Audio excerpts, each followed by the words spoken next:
I am so pleased to introduce my mom, Nancy Dennis, and accompanying her will be my aunt, Mary Dennis Corser. Please welcome them to the stage. Where'er you tread, the blushing flowers shall rise, and all things flourish, and all things flourish.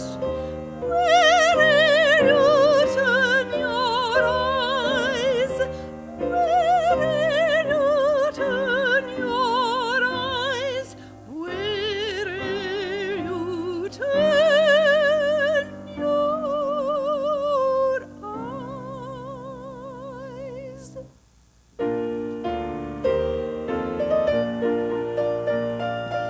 Where'er you walk, Colgate shall find the glade. Trees where you sit shall crowd into a shade. Trees where you sit shall crowd into a shade.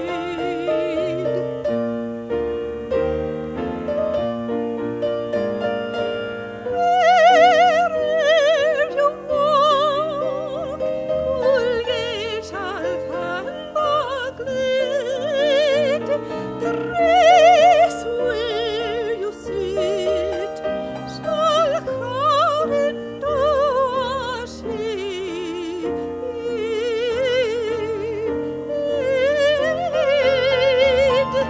Trees where you sit shall crowd into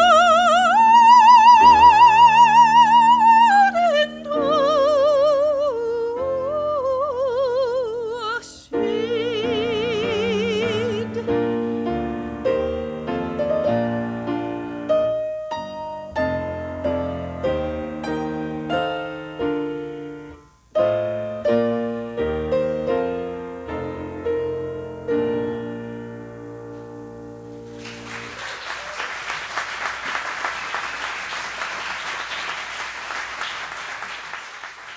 Finally bringing some culture in here. So thank you, ladies. Well, this month it has been said we're talking about freedom, not so unusually, and that right this minute we're already free. That's the idea. We're already free. When you realize what freedom really is, which is nothing more than the condition in which we live and the gift that we have and we have been given from the get-go was choice. Volition is the key to freedom. Without volition, we don't feel free. And if we don't feel free, then we may as well not be.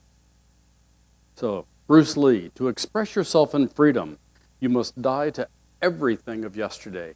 From the old, you derive security. From the new, you gain the flow. I find it interesting that here was a master martial artist who practiced and practiced and practiced and practiced, so everything was automatic. Talking about letting go of the old. And he actually practiced that. He practiced and practiced and practiced and practiced, so he didn't have to depend upon the old, that what he could do is adjust to this very moment. Now, most people don't think about metaphysics in that same context. But the fact of the matter is we can practice and practice and practice. We can do our meditation. We can do our affirmations. We can practice our spiritual mind treatment. We can make sure we only use active verbs. We can do all of those things that are part of the process itself. But until we let go of the process, there's no art to it. There's no craft to it. It's just technique. And I would never call myself a musician, even though I play the cornet, the trombone, the valve trombone, the baritone, and the trumpet. But I was a technician. I was not a musician. What we have the privilege and joy of experiencing is the art the craft, which is the blending of technique and art itself. We have the craft of good music here in this center. Hallelujah, thank you. Today, letting go of the shore. Now, Rob, you mispronounced it. It's letting go of the shore, not letting go of the shore. Because the fact of the matter is, how many of you are absolutely convinced you know something? Yeah. Good luck with that. Because until we're able to let go of that knowing, there's no space for anything else. I started using the metaphor in this identity series of the story about the master. And the student came to him and said, "Master, I want to learn from you." And so the master said, "Well, let's have some tea." So he put a cup out and another cup out, took the pot and started pouring tea into the student's cup. And it reached full and it started overflowing. And he continued pouring until it completely was dumping all over the counter, all over his table, all over the floor, and the student's freaking out. So he gets up and says, "Master, wait, you're overfilling it. You're making a mess." Says, "This is how learning is. Until you drink the tea, there's no room for any more. Your cup is already too full." And so I like to extend that metaphor. When we're talking about freedom, you think you know what freedom is, and I would submit that you probably do up to this point in time, but there may be the possibility that there's more there. And until you drink from the cup you have, and digest that, you cannot absorb anything else. So every Sunday, for sure, I will talk to every person in this room. Those who have been around this teaching for over 30 years, and actually some 45 years, or longer. We don't have a whole lot of spring chickens in here. So those people who have been around it for those many, many, many years, they may not have been drinking their tea. There's a book by Trevanian. He wrote several books. It's the only good book. It's called Shibumi. In there he said, "Be not like the artisan who boasts of 20 years experience, when in fact he has only had 1 year of experience 20 times. Drink your tea."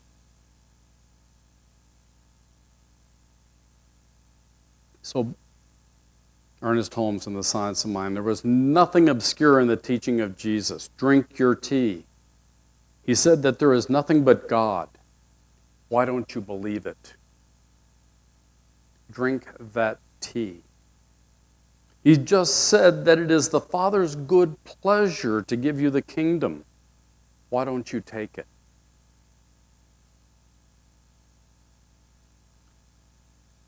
And from last week, Ernest Holmes said, "Eventually we shall understand that all human bondage is an invention of ignorance." Well, I'm not sure if you believe that there is such a thing as ignorance or not, but it sure is easy to point the finger at somebody else and say they don't understand. I'm going to tell you a little story. Then we'll come back to the quote that's on the screen. Betty and Bertha were lifelong friends, had known each other since they were in kindergarten, had hung around together for all those years. And they were both, at this point, 90 years old, young. And Bertha was coming to the end of her life, and it was obvious that soon she would be moving on to the whatever next to be there is. And so Betty started visiting her every single day. Betty one day said, "Bertha, you know how we have loved baseball, playing softball all these years together. I want to know, would you promise me that if you can come back and let me know, if there is baseball played, if we can play softball in heaven, would you please do so?" And Bertha said, "Well, of course, if I can come back and do that, you absolutely can count on my coming back and telling you." And 2 days later, Bertha died.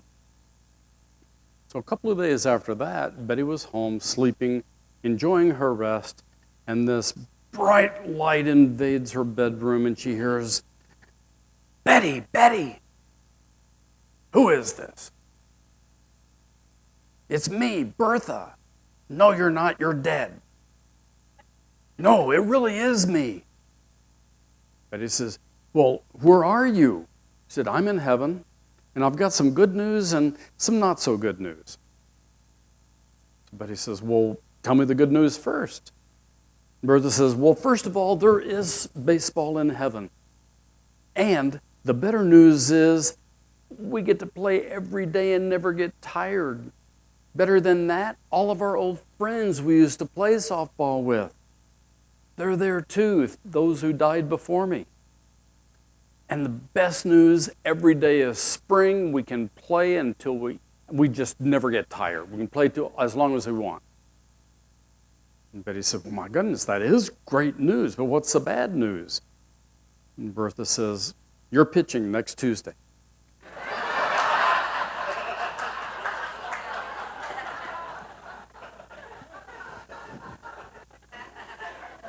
Drink that tea. Epictetus, what concerns me is not the way things are, but rather the way people think things are. So you can think that metaphysics is the best thing since sliced bread. But until you actually go practice it, until you drink the tea, until you digest the tea and start living this stuff automatically, so when some condition strikes you right in the forebrain, what you get to do is you get to use the truth of this teaching. You get to use this philosophy to deal with that condition or circumstance. So one of my favorite stories from the Bible, and I only have a few favorite stories from the Bible, is the story about Lazarus and John. And the way the story goes, Jesus and the disciples were off in some far land teaching. And Martha and Mary had a brother, Lazarus, and they were great supporters of Jesus, and, well, Lazarus died. And so the story goes in the Bible that they sought him out, and Martha and Mary came to Jesus wherever the heck they found him. And it was 4 days that Lazarus, no, he wasn't dead 4 days yet. He was just dead. And they came and said, Jesus, you must come. Lazarus has died. And he looked at them and said, oh, he's not dead. This is but for the glory of God. Kind of an unusual thing to say. And the lady says, no, you don't understand. He's really dead. Go home. I'll be there. Believe what I have told you, and you will see the glory of God. Okay, so they left. It took a little while, but Jesus and the disciples came back. And as they got there, in front of the tomb, which is just a little cave with a rock rolled in front of it, people are just caterwauling, yelling and screaming and crying and wailing, and on and on and on it went. And Jesus says, remove the stone. And Martha, the pragmatist of the Martha-Mary combo, said, but Jesus, he stinks. He's been in there for 4 days. Can you imagine the thought that went through Jesus' mind? And the Bible only says, and Jesus was disturbed by this. And then one of them said to him, if you had been here, he wouldn't have died. And he rolled his eyes. And it says he looked up to heaven, but I see him going, oy vey.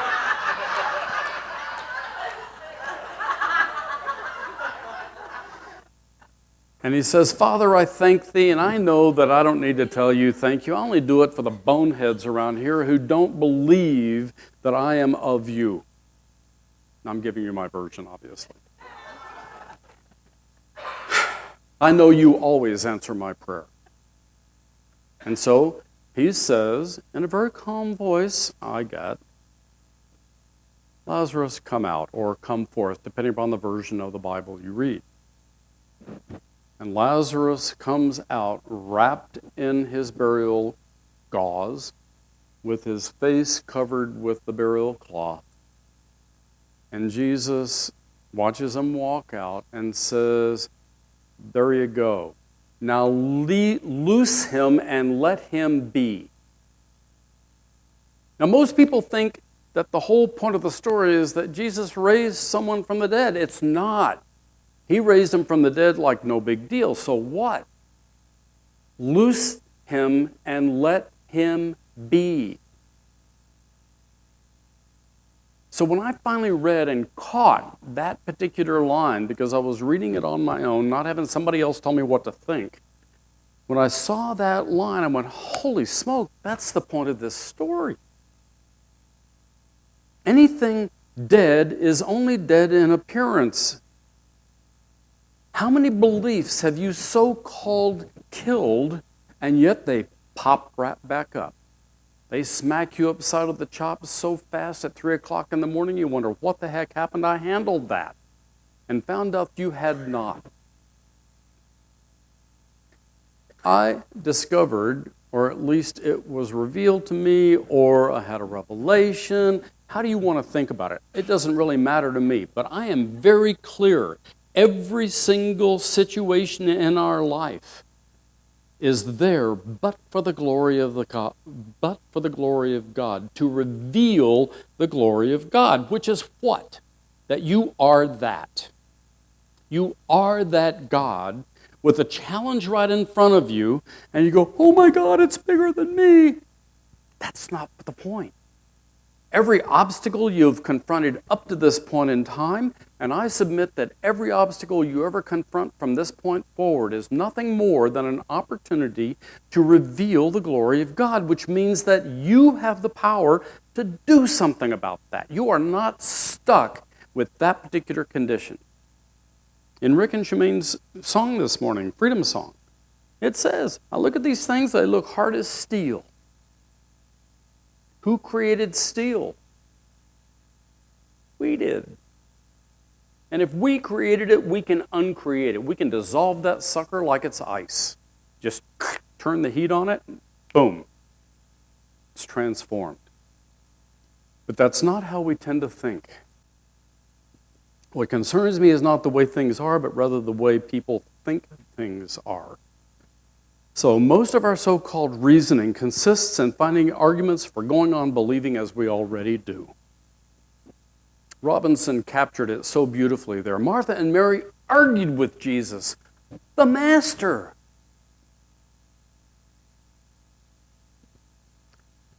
Ernest Holmes, one of my favorite lines of his from way back in the day was, take your beliefs, put them on the table, and tell the truth about them. What is the truth about the belief that you still hold that creates self-limitation? Because it's your glass ceiling, it's not somebody else's. They may have said it, but you bought it. If you bought it, it's yours. Take your beliefs, put them on the table, and tell the truth about them. He also wrote, man's experience is the logical outcome of his inner vision. His horizon is limited to the confines of his own consciousness. Wherever this consciousness lacks a true perspective, its outward expression will lack proper harmony. The true perspective, there's no death. Come out, Lazarus. Lazarus, just taking a nap. But it wasn't about the death. It wasn't about Lazarus. It wasn't about the tomb. It was about loosing that belief and letting it go. Loosing the belief that you can't, that you don't have the power to do something, that you don't have the intelligence to think your way through something. In truth, we already are free. Do you believe it? And that there is a price to pay to feel that freedom. The price for feeling free? Pretty straightforward. Learning to control our thinking. Our thinking is what enslaves us.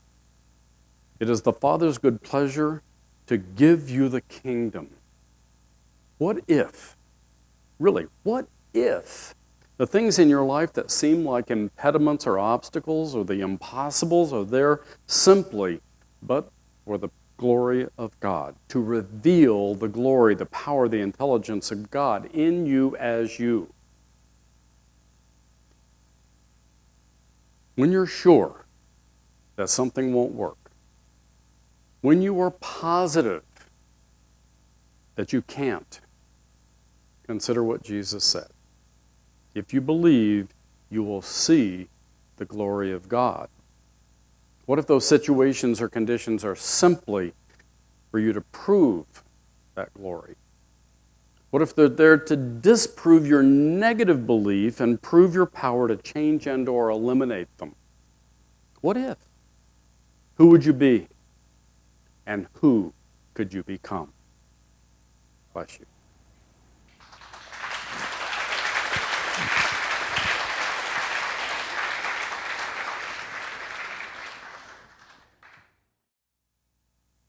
So let's pray together.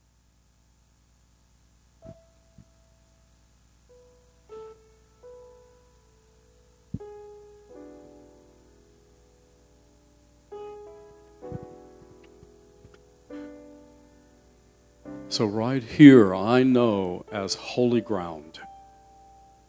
This is a holy moment.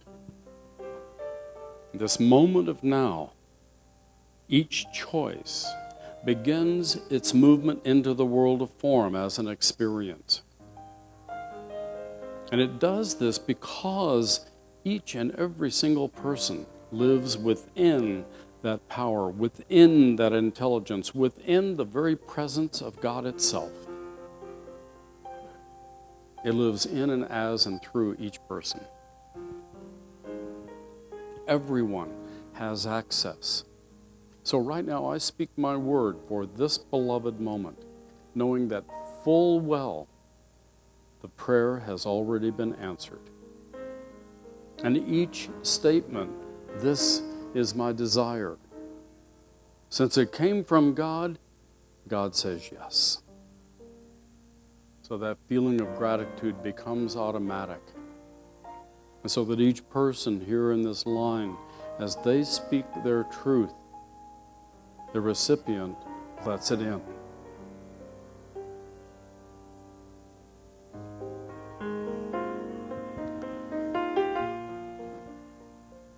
So as each of these one-on-one prayers continued, I recall there's no argument for truth.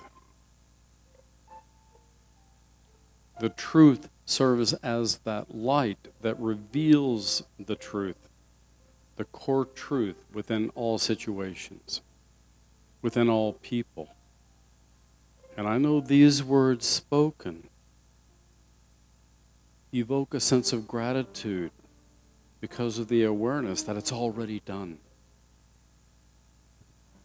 So add to this my sense of gratitude, knowing that all requests that have come into the ministry of prayer,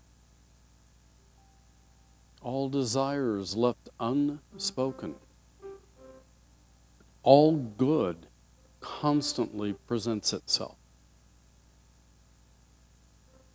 So being left with nothing but gratitude, knowing that it's already done, I let these words go, step back fully into the flow.